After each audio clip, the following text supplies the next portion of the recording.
34. Religious Harmony.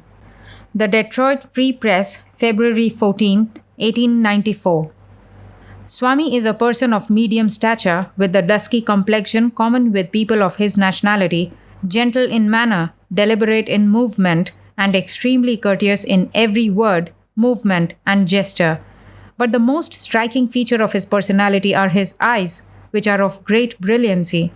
The conversation naturally drifted upon the subject of religion when Swami said, among many other striking remarks, "I make the distinction between religion and creed. Religion is the acceptance of all existing creeds, seeing in them the same striving towards the same destination. Creed is something antagonistic and combative. There are different creeds because there are different people, and the creed is adapted to the commonwealth where it furnishes what people want. As the world is made up of infinite variety of persons of different natures, intellectually, spiritually, and materially, so these people take to themselves that form of belief in the existence of a great and good moral law, which is best fitted for them. Religion recognizes and is glad of the existence of all these forms because of the beautiful underlying principle. The same goal is reached by different routes, and my way would not be suited perhaps to the temperament of my Western neighbor, the same that his route would not commend itself to my disposition and philosophical way of thinking. I belong to the Hindu religion, that is not the Buddhist creed, one of the sects of the Hindu religion. We never indulge in missionary work. We do not seek to thrust the principles of our religion upon anyone. The fundamental principles of our religion forbid that. Nor do we say anything against any missionaries whom you send from this country anywhere. For all of us, they are entirely welcome to penetrate the innermost recesses of the earth.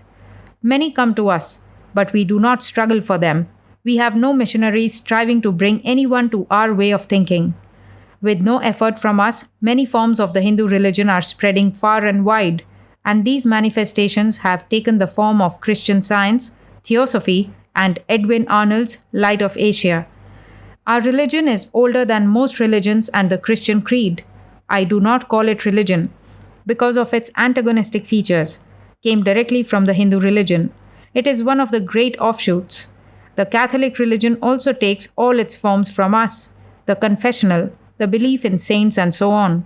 And a Catholic priest who saw this absolute similarity and recognized the truth of the origin of the Catholic religion was dethroned from his position because he dared to publish a volume explaining all that he observed and was convinced of.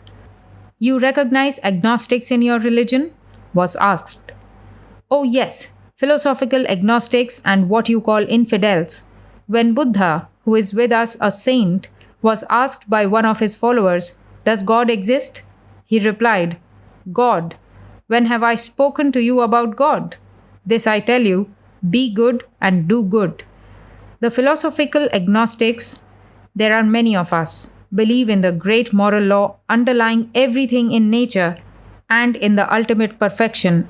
All the creeds which are accepted by all people are but the endeavors of humanity to realize that infinity of self which lies in the great future.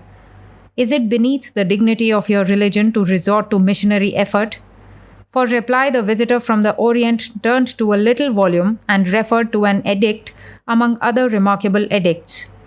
"This," he said, "was written 200 BC and will be the best answer I can give you on that question."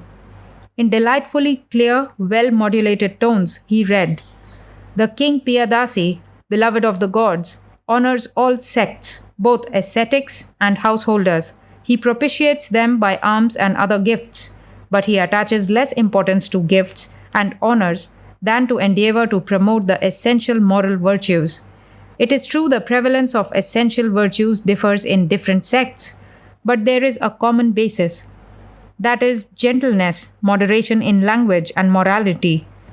Thus, one should not exalt one's own sect and decry others, but tender them on every occasion the honor they deserve. Striving thus, one promotes the welfare of his own sect, while serving the others. Striving otherwise, one does not serve his own sect, while disserving others.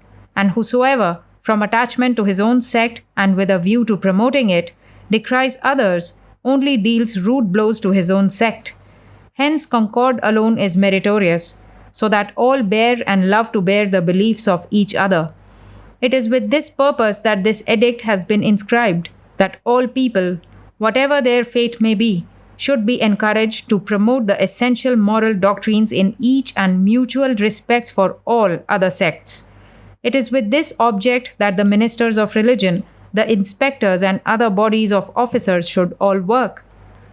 After reading this impressive passage, Swami Vivekananda remarked that the same wise king who had caused this edict to be inscribed had forbidden the indulgence of war, as its horrors were antagonistic to all the principles of the great and universal moral doctrine.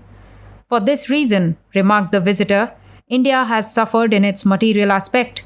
Where brute strength and bloodshed has advanced other nations, India has deprecated such brutal manifestations, and by the law of the survival of the fittest, which applies to nations as well as to individuals, it has fallen behind as a power on the earth in the material sense.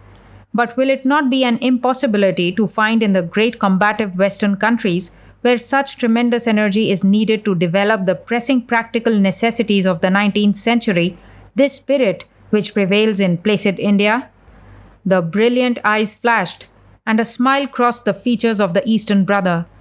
May not one combine the energy of the lion with the gentleness of the lamb? He asked.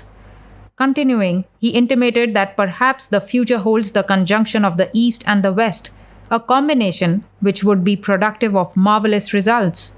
A condition which speaks well for the natures of the Western nation is the reverence in which women are held and the gentle consideration with which they are treated. He says with the dying Buddha, "Work out your own salvation. I cannot help you. No man can help you. Help yourself." Harmony and peace, and not dissension, is his watchword. The following story is one which he related recently regarding the practice of fault finding among creeds. A frog lived in a well. It had lived there for a long time. It was born there and brought up there, and yet was a little small frog. Of course, the evolutionists were not there to tell us whether the frog lost its eyes or not, but for our story's sake, we must take it for granted that it had eyes, and that it every day cleansed the waters of all the worms and bacilli that lived in it, with an energy that would give credit to our modern bacteriologists.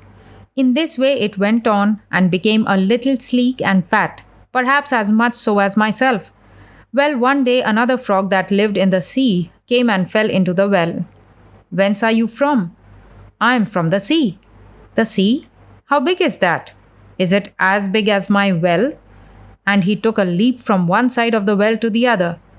"My friend," says the frog of the sea, "how do you compare the sea with your little well?" Then the frog took another leap and asked, "Is your sea so big?" "What nonsense you speak to compare the sea with your well." "Well then," said the frog of the well, "nothing can be bigger than my well. There can be nothing bigger than this. This fellow is a liar, so turn him out." That has been the difficulty all the while. I am a Hindu. I am sitting in my own little well and thinking that the world is my well. The Christian sits in his little well and the whole world is his well. The Mohammedan sits in his well and thinks the whole world that. I have to thank you of America for the great attempt you are making to break down the barriers of this little world of ours, and hope that in the future the Lord will help you to accomplish that purpose.